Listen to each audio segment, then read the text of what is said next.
When it comes to cuteness, few cars can match the Mini Cooper. With its subcompact dimensions and cheerful styling, this little guy here is like a kitten in a teacup, except he's not going to hiss, scratch, or give you toxoplasmosis.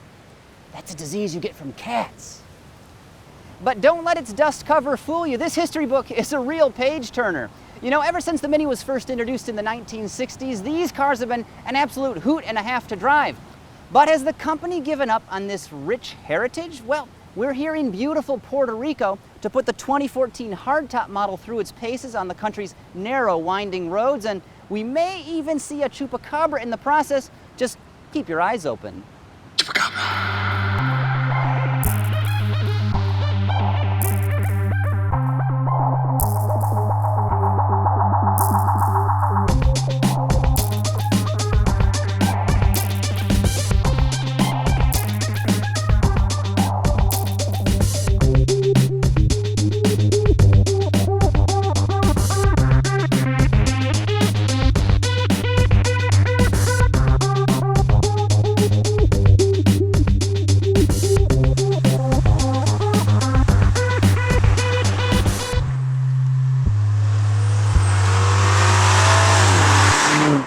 Obviously, this Cooper hardtop draws a ton of inspiration from its predecessor. I mean, can you even tell them apart? Frankly, I really can't. Though to be fair, I do have trouble seeing color, shapes, and movements. Now, despite being designed doppelgangers, there's actually a laundry list of differences between these two vehicles. In fact, the 2014 hardtop here rides on a brand new architecture, and its engines are all new as well.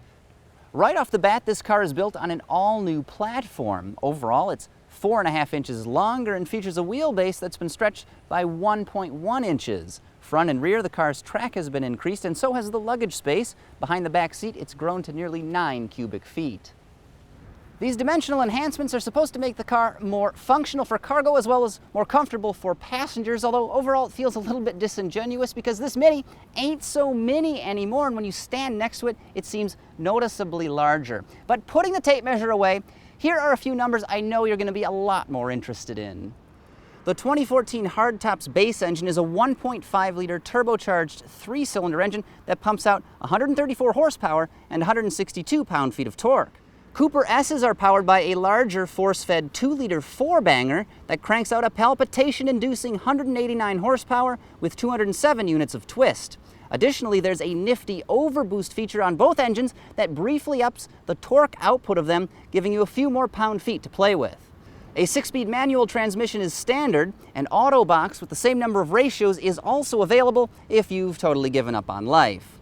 In the acceleration department, both cars are plenty quick. The base Cooper can hit 60 miles an hour from a standstill in around 7.4 seconds. The S will accomplish the same feat in roughly 6.5 seconds. When it comes to fuel economy, with 2 engines and 2 transmission choices, things start to get a little confusing. Keeping it simple, the S version delivers a combined score of 32 mpg with the automatic and just 28 with the manual. You know, maybe I'm mistaken. There could be something to these self-shifting gearboxes after all. Moving to the interior, things are just as familiar. There's no mistaking this car for anything else other than a Mini. You've got this gigantic circular display right here, front and center, in the middle of the dashboard. That is a hallmark Mini design feature. Some of the materials in this cabin, very, very high-end. Soft plastics everywhere. Dashboard, door panels, center armrest. They've always done a good job with that, and they continue to do a good job with that on this 2014 hardtop model. So directly in front of the driver is this small diameter, very chunky steering wheel. It makes this car a lot of fun to toss around. Steering wheel is the most important interface point in a car, and Mini nailed it. You've got your gauges up here, large speedometer in the middle, tachometer off to the side. It looks pretty nice. Down here at the bottom of the center stack, there's one thing that I do not care for about this car. The retro-inspired toggle-style switches still remain. Those, of course, are in today's version of the Mini, and it's a retro touch I kind of wish would go the way of lead-based paint and lobotomies. Fortunately, though, my biggest complaint regarding these switches, they have addressed, then they've moved the power window switches up to the door where they belong, so there's no more fumbling along down here to try to roll the window down.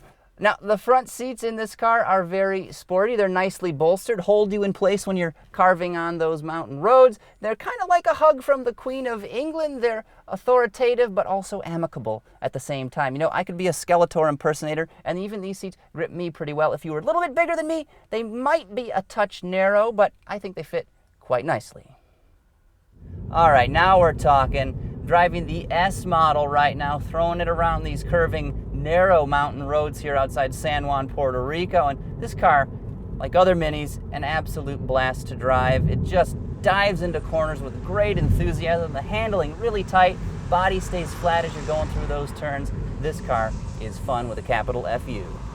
Of course, the S model features that 2-liter turbocharged 4-cylinder engine, and it doesn't put out quite as much power as other similarly sized power plants from other manufacturers, but I kind of think Mini was going for a fuel economy play, and in any instance, it's still plenty of go. You nail the throttle, the car accelerates quite well, plenty of power to get you into trouble. So this particular test car happens to be equipped with that 6-speed automatic transmission, and it almost feels like a dual clutch automatic when you're on this car. When you're driving it hard, it'll bang off upshifts really quick, but if you're just going about your business slowly, steadily, she'll slur between gears really well. It's a nice transmission. Now there's a little ring that goes around the base of the shifter, and that lets you change between the different driving modes. I've of course got it in sport setting right now. Gives you aggressive throttle tip and even makes the engine sound a little bit huskier when you get on the accelerator. There's also a mid mode setting for, I'm assuming, normal commuting. And then of course there's a green mode for eco-friendly driving, though it does noticeably dull the responsiveness of both the engine and transmission.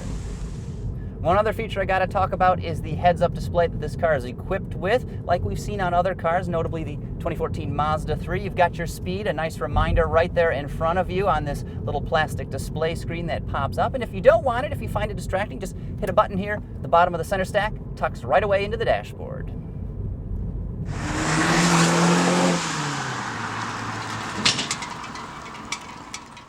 Despite its modest size increase, the 2014 Mini hardtop is still a Mini right down to its core. It delivers a riotously entertaining driving experience, yet it's more fuel efficient and feature-laden than ever. And oh yeah, it's a lot cuter than even a chupacabra, which, by the way, we never did end up running across. Chupacabra.